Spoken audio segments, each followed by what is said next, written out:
దేవుని నామమునకు మహిమ కలుగునుగాక. ఈ ఉదయకాలము మీకందరికిని వందనాలు తెలియచేస్తున్నాను.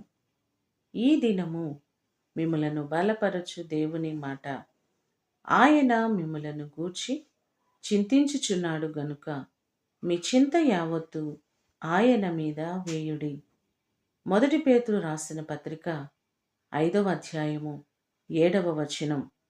దేవుడు మీ గురించి ప్రత్యేకమైన శ్రద్ధను కలిగి ఉన్నారు కాబట్టి మీ కుటుంబాల్లో ఉన్న ప్రతి పరిస్థితిని గురించి చింతించవలసిన అవసరం లేదు. మత్తయి సువార్త 6వ అధ్యాయము 31వ వచనంలో చూస్తే, ఏమి తిందుము, ఏమి త్రాగుదుము, ఏమి ధరించుకొందుము అని చింతింపకుడి, ఇవన్నీ మీకు కావాలనని మీ పరలోకపు తండ్రికి తెలియను. కాబట్టి మన అవసరతలు, మన ఇబ్బందులు, మన కొదువలు అన్నిటినీ ఎరిగిన దేవుడు ఆయనే.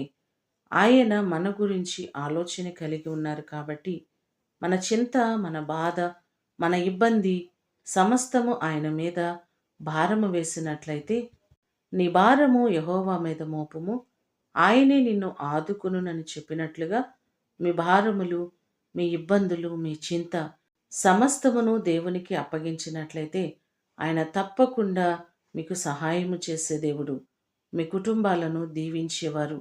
ఈ మాటలు వింటున్న మీకందరికీ దేవుడు తోడయ్యుండి మీ సమస్యలు, ఇబ్బందులు వాటన్నిటి నుంచి దేవుడు మిమ్మలను విడిపించి ఆయన మిమ్మును ఆశీర్వదించునుగాక.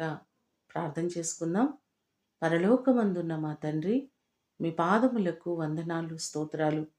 మీరు మా గురించి ఆలోచన చేస్తున్నారు, మా గురించి శ్రద్ధ కలిగి ఉన్నారయ్యా. నీవు మాత్రమే మమ్మలను నడిపించే దేవుడవు, మాకు సహాయము చేసే దేవుడవు. మా చింత యావత్తు నీ మీద మోపుతున్నాం.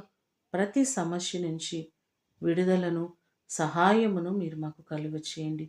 మా ప్రియులెల్లరినీ మీరు దీవించి ఆశీర్వదించుమని యేసు అతి ఘనమైన నామమున అడిగి వేడుకొని పొందియున్నాము తండ్రి.